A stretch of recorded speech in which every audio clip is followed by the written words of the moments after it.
မင်္ဂလာပါရှင်ကျမကတော့အမကအကြံပေးခင်အောင်ဖြစ်ပါတယ်ဒီနေ့ပြောမယ့်စကားလေးကကြတော့ May I help you ငါမင်းကိုကူညီပြစီဆိုတဲ့ဇလန်းလေးအဲ့ဇလန်းလေးထဲမှာမင်းသမီးကကြတော့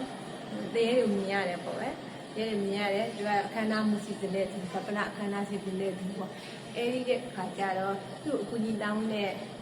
ဒီကအာကြီးပေါ့နော်ဒီလိုမျိုးသူတို့ရမယ်နောက်ဆက်ထုတ်ခိုင်ခါနီးမှာပေါ့နော်နောက်ဆက်မတင်ရအောင်ကူညီပေးတဲ့ဒီပုံစံမျိုးပေါ့မင်းသမီးကအဲ့ဒီအထဲကတက်ဝင်ကမှာပေါ့နော်ဦးလေးကြီးတယောက်ကအစီအတန်နဲ့ဆုံးသွားတယ်သုံးသွားတဲ့အခါကျတော့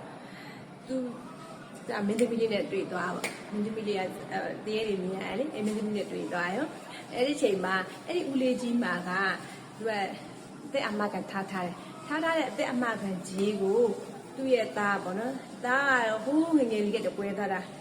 ငငယ်လေးကတပွဲသွားသူတို့ကမစုံပြဘူးဒါပေမဲ့တဲ့အမကန်ကြီးအကျုပ်ခံသားဝင်တော့သူသားနဲ့မနဲ့ထားပေးထားတယ်အဲ့ဒါကိုတီးတယ်ဦးလေးကြီးရဲ့အကူနဲ့ညီမကကြတော့သားကဗမာမန်းလည်းမသိဘူးပေါ့နော်မသိတဲ့အတွက်အဲ့ဒီ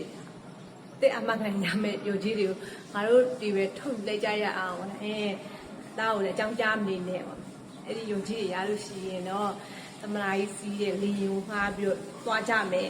ဟာဝိုင်းကျွန်းကိုဘာလို့ပေါ့နော်ဒီလိုမျိုးလေးအဲ့မှာဒါကတော့ဥပဒအနေနဲ့ရှိတာပါတလန်လေးလေးကြိုက်လို့အဲ့အကြောင်းအရာလေးတွေကတော့ဥပဒအနေနဲ့သူပြအာသာအနေနဲ့ပဲသူပြအမကန်ဘောတရားလေးတွေပေါ့နော်နားလည်တော့အောင်လို့ပြပြပေးတာဖြစ်ပါတယ်ကဲပါကျေးဇူးတင်ပါတယ်ရှင်